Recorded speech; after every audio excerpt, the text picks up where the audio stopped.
rana ce da Allah subhanahu wa ta'ala ya siffanta ta da waɗansu irin sifofi kamar yadda muka ambata a baya da kuma yadda za mu gani a cikin wannan sura.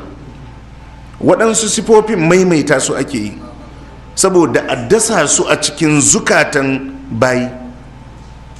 Rana ce da iya abinda zai fidda mutum a ranar Allah ya ce gaskiyarsa.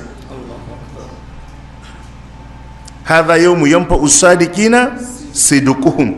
Allah ya ce rana ce da masu gaskiya gaskiyarsu ta amfane su, ma'ana gaskiyarsu ta fishe su. Duk abin da ka san yana da amfani a rayuwa to ba zai yi amfani a ranar alkiyama ba in ba gaskiyarka ba.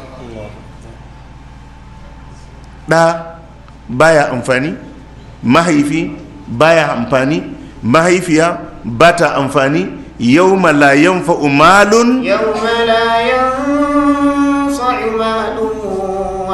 banun illa man ata Allah biqalbin salim. Yawma la yanfa'u malun wala banun rana ce da 'ya'ya, dukiya, 'ya'ya ba su amfani. Dukiyarka ba za ta amfane ka ba, 'ya'yanka ba da su amfane ka ba.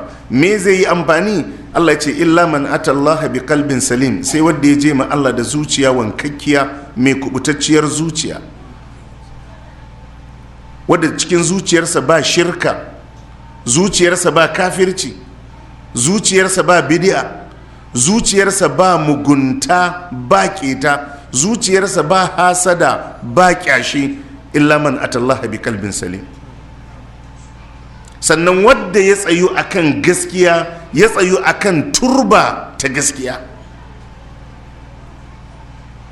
Gaskiya ne cikin furucinsa, gaskiya ne cikin aikinsa, mu'amalarsa gaskiya yake aiwatarwa. To irin waɗannan ayyuka na alkhairi su ne kawai suke taimakawa mutum a ranar alkiyama.